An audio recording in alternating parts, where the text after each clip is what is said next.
बिस्मिल्लाहिर्रहमानिर्रहीम। नाज़रीन मोहतरम अस्सलाम वालेकुम। मैं कैसर मिर्ज़ा आपसे मुखातिब हूँ। नाज़रीन, हर दौरे हुकूमत में फ़ौजी अफसरान को दौरान सर्विस और रिटायरमेंट के बाद पाकिस्तान के मुख्तलिफ सिविल महकमों में अहम तरीन ओहदों पर तैनात किया जाता रहा है। हालिया दौरे हुकूमत में भी यानी कि शहबाज शरीफ साहब के बतौर वज़ीर आज़म भी मुख्तलिफ फ़ौजी जर्नलों, ब्रिगेडियर्स, कर्नल्स और नीचे बहुत से अफसरान को तैनात किया गया है। इस हवाले से हालांकि कानून बिल्कुल वाज़ेह है, लेकिन वो कहते हैं कि जिसकी लाठी उसकी भैंस के मुस्ताक इन अहम तरीन ओहदों पर फौजी अफसरान इस वक्त विराजमान है। आज के प्रोग्राम में हम आपको उन तमाम फौजी अफसरान की तफसीलात फराहम करेंगे जो मौजूदा दौरे हुकूमत में अहम तरीन ओहदों पर इस वक्त फाइज हैं और हम जिम्मेदारियां अंजाम दे रहे हैं। इससे पहले आगे बढ़ें, आपसे गुजारिश है कि हमारे प्रोग्राम को, हमारे चैनल को अगर आपने अभी तक सब्सक्राइब नहीं किया तो बराह करम सब्सक्राइब कर दें, वीडियो को लाइक और शेयर करें। नाज़रीन, पाकिस्तान की सिविल ब्यूरोक्रेसी के हवाले से, उनकी तैनाती के हवाले से बिल्कुल कानून वाज़ेह है। फेडरल पब्लिक सर्विस कमीशन के थ्रू एग्ज़ाम्स होते हैं, फिर उसके बाद इंतखाब होता है सिविलियन अफसरान का, और उसके बाद वो एक तवील अरसा तक जो है वो मुख्तलिफ ओहदों पर तैनाती के बाद वो मुख्तलिफ महकमों के सरबराहान के तौर पर तैनात होते हैं। लेकिन हमने देखा है कि माजी में भी और अब भी बहुत से फौजी अफसरान डायरेक्टली जो दौरान सर्विस काम भी कर रहे होते हैं फौज में भी, और उसके बावजूद उनको मुख्तलिफ सरकारी सिविलियन महकमों में भी तैनात किया जाता है और उनकी तैनाती कवानीन और कवायद के बरअक्स की जाती है। लेकिन आज तक इस हवाले से किसी भी दौरे हुकूमत में इस इकदाम को रोकने की कोशिश नहीं की गई। हालिया दौरे हुकूमत जो शहबाज शरीफ साहब का है, इनके दौरे हुकूमत की बात करें तो 1100 से ज़ायद फ़ौजी अफसरान मुख्तलिफ सरकारी महकमों में खिदमात अंजाम दे रहे हैं। इनमें बहुत सी तादाद जो है वो छोटे अफसरान की भी है, लेकिन आज के प्रोग्राम में हम आपको सिर्फ बड़े जो जनरल्स हैं उनने कौन कौन से ओहदे इस वक्त संभाले हुए हैं, उनकी तैनाती जो है वो कैसे हुई, उनकी तफसीलात आपके सामने रखेंगे। नाज़रीन, हम देखते हैं कि इस वक्त 250 से ज़ायद फ़ौजी अफसरान जो बड़े रैंक्स के हैं वो मुख्तलिफ सरकारी महकमों में तैनात हैं। अगर बात करें जो अहम तरीन इस वक्त जो ओहदे हैं उनमें से कौन कौन से हैं जो इस वक्त फ़ौजी अफसरान के पास हैं, तो उनमें सबसे बड़ा और अहम तरीन ओहदा नादरा का है, चेयरमैन नादरा का। इसमें हमने देखा कि माजी में जो मियां नवाज शरीफ साहब का दौरे हुकूमत था उसमें सिविलियन साइड से प्रोफेशनल्स लोगों को चेयरमैन नादरा के तौर पर तैनात किया गया। लेकिन हालिया दिनों में जो है हम देखते हैं कि शहबाज शरीफ साहब ने यहाँ पर फ़ौजी जनरल्स को तैनात किया है और इस वक्त लेफ्टिनेंट जनरल मनीर अफसर साहब जो हैं वो चेयरमैन नादरा के तौर पर अहम तरीन जिम्मेदारियाँ अंजाम दे रहे हैं। इसी तरह secretary defence lieutenant general Mohammad Ali साहब जो हैं उनको तैनात किया गया है। इसके बाद फेडरल पब्लिक सर्विस कमीशन की एक बहुत बड़ी पोस्ट है, यहाँ पे भी अख्तर नवाज सती साहब हैं, लेफ्टिनेंट जनरल हैं। इससे पहले ये कोर कमांडर मुल्तान रहे हैं, हाजिर सर्विस हैं, अभी उनकी रिटायरमेंट नहीं हुई, लेकिन उनकी रिटायरमेंट से पहले ही उनको ये फेडरल पब्लिक सर्विस कमीशन का अहम तरीन ओहदा दे दिया गया है। अब इस अहम तरीन ओहदे पर तैनाती जो है ये गैर मामूली हैसियत की हामिल है, और उसकी वजह यह है कि ये वो महकमा है, ये वो अदारा है कि जितने भी पाकिस्तान में सिविलियन अदारे हैं उनमें जो गस्टेड अफसरान हैं उनकी तैनाती इस अदारे के ज़रिए होती है। और इसके अलावा ये जो अफसरान जिनकी प्रमोशंस होती है उस बोर्ड के भी ये सरबराह होंगे। तो अब जितने भी ग्रेड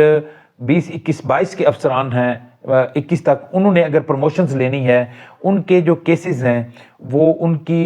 पहले अप्रूवल जो है वो इनके थ्रू सती साहब के थ्रू होगी और उसके बाद प्राइम मिनिस्टर फिर उनकी आगे प्रमोशंस करेंगे। तो यूँ कह लीजिए कि इस वक्त पूरे मुल्क की ब्यूरोक्रेसी जो है वो भी इनके कंट्रोल में है। न सिर्फ अब जो है अख्तर नवाज सती साहब को इस ओहदे पर तैनात किया गया, बल्कि इससे पहले जब मुल्तान में ये कोर कमांडर थे तो उससे पहले भी ये नेशनल डिजास्टर मैनेजमेंट अथॉरिटी उसके चेयरमैन के तौर पर भी ये खिदमात अंजाम देते रहे हैं। इसके अलावा नाज़रीन मोहतरम, जो हमारे दीगर जितने भी पब्लिक सर्विस कमीशन के सूबाई अदारे हैं उनमें भी तैनात हैं, सिवाय बलूचिस्तान और KPK में। बलूचिस्तान में तो वैसे भी मतलब इतने ज़्यादा वो नहीं हो सकते, और खैबर पख्तूनख्वा की भी कोई ऐसी ही सूरत हाल है। लेकिन जो इस वक्त पंजाब में पंजाब पब्लिक सर्विस कमीशन की बात करते हैं तो लेफ्टिनेंट जनरल मोहम्मद अब्दुल अजीज़ ये chairman Punjab public service commission के अहम तरीन ओहदे पर तैनात किए गए हैं। और इसी तरह शहबाज शरीफ साहब की खुसूसी मेहरबानी से लेफ्टिनेंट मेजर जनरल मोहम्मद इरशाद जो हैं वो member Punjab public service commission उनको तैनात किया गया है। इसी तरह लेफ्टिनेंट जनरल हदायतुर रहमान ये Azad Kashmir public service commission के ये इनको सरबराह लगाया गया है। नाज़रीन आपको बताते चलें ये हदायतुर रहमान साहब कौन है। थोड़ा सा आपको माजी में जाना पड़ेगा, और माजी उस वक्त जब APS का वाक़या होता है खैबर पख्तूनख्वा में, तो उस वक्त ये खैबर पख्तूनख्वा में हदायतुर रहमान साहब लेफ्टिनेंट जनरल ये वहाँ पे तैनात थे। तो वहाँ पे जो उस वाक़या जो सानहा हुआ था आर्मी पब्लिक स्कूल में, आपको याद होगा कि मासूम बच्चों की जानें गई थी, फिर उनके पेरेंट्स की तरफ से मुख्तलिफ अदवार में प्रोटेस्ट भी किया जाता रहा, और उनकी मुलाकात भी हुई थी लेफ्टिनेंट जनरल हदायतुर रहमान साहब से। तो उस दौरान जब उन्होंने कुछ अपने तहफ़्फ़ुज़ात का इजहार किया, अब प्रोटेस्ट किया इनके सामने, तो उस वक्त एक खबर बड़ी सामने आई। तो वो हदायतुर रहमान साहब ने उन्हें कहा था कि आपके बच्चे मर गए तो क्या हुआ, कोई बात नहीं, आप और पैदा कर लीजिए। तो ये वो शख्स साहिब हैं जिनको जो है खैबर पख्तूनख्वा के बाद जो है वो फिर इनको Azad Kashmir public service commission में बतौर अहम तरीन ओहदे पर तैनात किया गया है। इसी तरह जो सिकंदर क़य्यूम साहब हैं इनको भी public service commission Khyber Pakhtunkhwa जो है वो तैनात किया गया है। इसके अलावा अगर बात करते हैं दीगर अहम तरीन महकमों की, तो पाकिस्तान का जितना भी ये जो खुद जो एहतसाबी अमल है वो नैब के थ्रू होता है। नैब के थ्रू ना सिर्फ मुख्तलिफ पोलिटिकल जो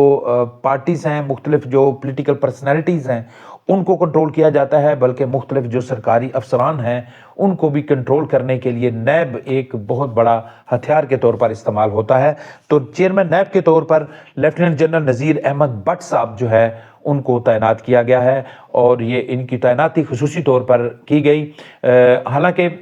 इनकी तैनाती के हवाले से बहुत से तहफ़्फ़ुज़ात उस वक्त भी सामने आए, सिविलियन ब्यूरोक्रेसी की तरफ से,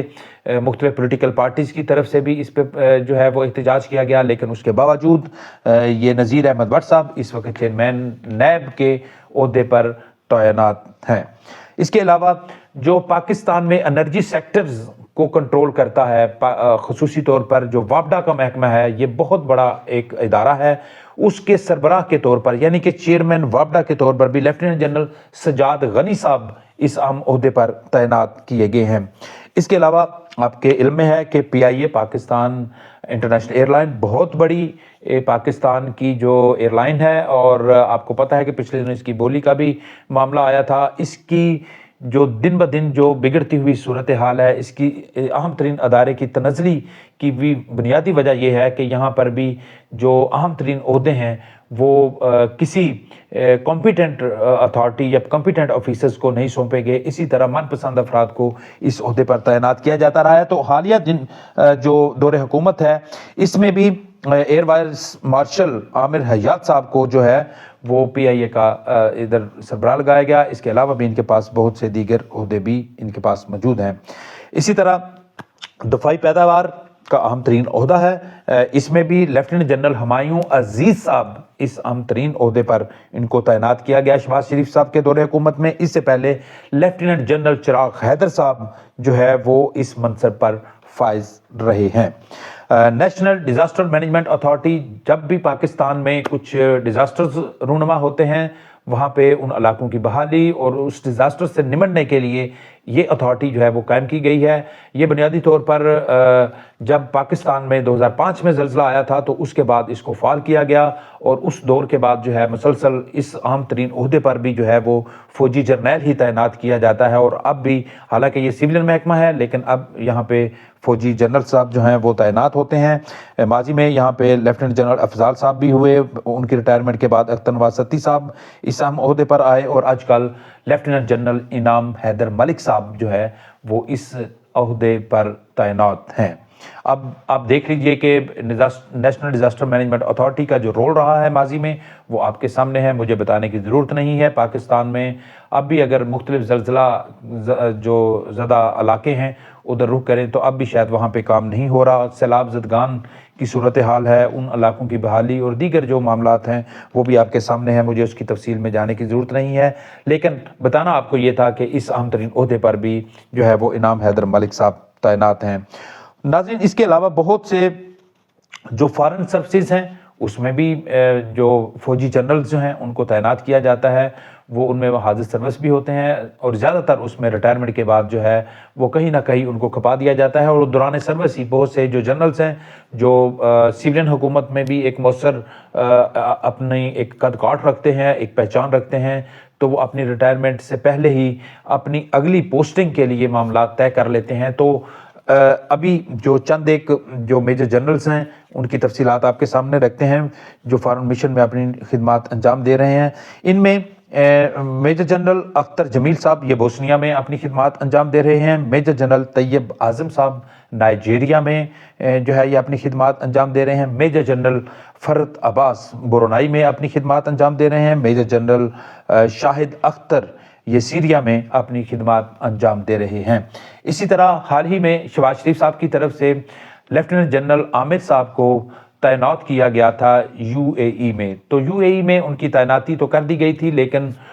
یو اے ای کی حکومت نے ان کو لینے سے انکار کر دیا تھا، اور یہ ایک کئی مہینے تک یہ جو تنازعات جو تھا یہ وہاں پہ برقرار رہا۔ یو اے ای کی حکومت جو ہے وہ ان کو لینے سے انکاری تھی، اور اس حوالے سے جب میں نے ایک پہلے خبر بھی دی تھی اور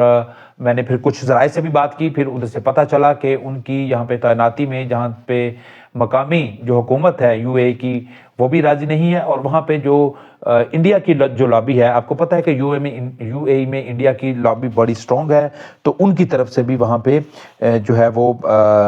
رد عمل آیا۔ اس کے علاوہ ناظرین ایک طویل فہرست ہے، 250 سے زائد افسران ہیں جو مختلف سرکاری محکموں میں اہم ترین عہدوں پر تعینات ہیں۔ اے این ایف کی بات کرتے ہیں، وہاں پہ بھی سپارکو ہے، اے ایس ایف ہے، وہاں پہ بھی یہ فوجی افسران جو ہیں وہ اپنی خدمات انجام دے رہے ہیں۔ حالانکہ ہم دیکھتے ہیں کہ فیڈرل پبلک سروس کمیشن میں ایک خاص کوٹا بھی ہوتا ہے، اور فوجی افسران کو 10 تعیناتیاں جو ہے وہ ان پبلک سروس کمیشن کے تھرو ان کی ہوتی ہیں ہر سال، اور اس میں جو فوج سے جو ہے وہ افسران لیے جاتے ہیں ان میں 10% ان کا کوٹا ہوتا ہے، اور وہ پاس جو بڑے جو طاقتور جو گروپس ہیں سول سرونٹ کے حوالے سے وہاں پہ ان کو تعینات کیا جاتا ہے، جیسے کہ پاکستان ایڈمنسٹریشن سروسز جو اس سے پہلے جس کو ہم ڈی ایم جی گروپ کہتے تھے، ڈسٹرکٹ مینجمنٹ گروپ، یہ بہت طاقتور گروپ ہوتا ہے، سب سے زیادہ جو سول بیوروکریسی میں اس گروپ کو سمجھا جاتا ہے، تو جو بہت سے فوجی جو ہیں وہ زیادہ پریفر کرتے ہیں کہ ان عہدوں پر تعینات ہوں۔ اس کے علاوہ پولیس سروسز گروپ ہے اور فارن سروسز گروپ، اس میں بھی فوجی افسران جو ہے وہ تعینات کیے جاتے ہیں۔ تو اس حوالے سے ناظرین قانون بالکل واضح طور پر موجود بھی ہے، اور ماضی میں بہت سی پولیٹیکل پارٹیز ہیں انہوں نے اس پہ آواز بھی اٹھانے کی کوشش کی گئی، لیکن ان کی آواز کو یا تو دبا دیا گیا یا ان کو غیر مؤثر کر دیا گیا۔ جیسا کہ ہمارے سامنے آتا ہے کہ مئی 2022 میں عبد القادر مندوخیل صاحب انہوں نے ریٹائرڈ جرنیل کو جو ہے بیوروکریٹس کے اہم ترین عہدوں پر تعینات کرنے کے حوالے سے ایک بل پیش کیا تھا کہ ان کی تعیناتی روکی جائے، لیکن ان کا یہ جو بل تھا وہ ادھر سے مسترد کر دیا گیا تھا اسمبلی سے۔ تو اس طرح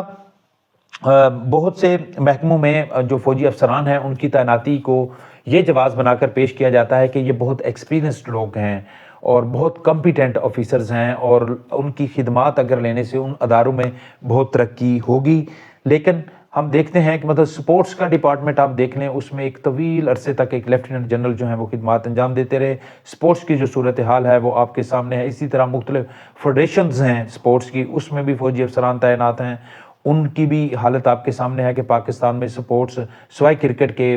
تقریباً ناپید ہے، باقی کسی بھی سپورٹس کی کوئی پوزیشن نہیں ہے۔ اس کے علاوہ ناظرین بات تو کی جاتی ہے کہ ان فوجی افسران کو جو ہے وہ سویلین محکموں میں کھپانے سے یا تعینات کرنے سے جو ہے وہ بہتری آتی ہے، لیکن دیکھنا یہ ہے کہ رولز کیا کہتے ہیں۔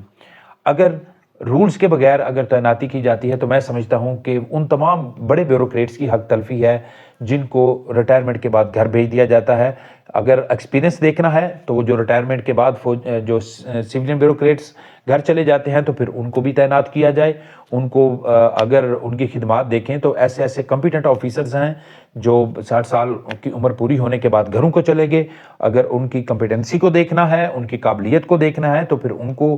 بھی اگر تھوڑا سا بیلنس کر دیں تو ان کو بھی اگر کسی فوجی ادارے میں اگر تعینات کر دیں تو پھر کیا ہی خوب ہوگا۔ تو پھر یہ جو آوازیں ہیں اس طرح سے وہ نہیں اٹھیں گی، یا جو فوجی افسران کی اس طرح سے جو تعیناتیاں ہیں اس کے خلاف بیوروکریٹس یا پبلک کی سطح پر جو ایک تحفظات پائے جاتے ہیں ان کا بھی خاتمہ ہو سکتا ہے۔ ناظرین، اب تک اتنا ہی، پھر اجازت دیجیے، آپ کی خدمت میں دوبارہ حاضر ہوں گے۔ اللہ حافظ۔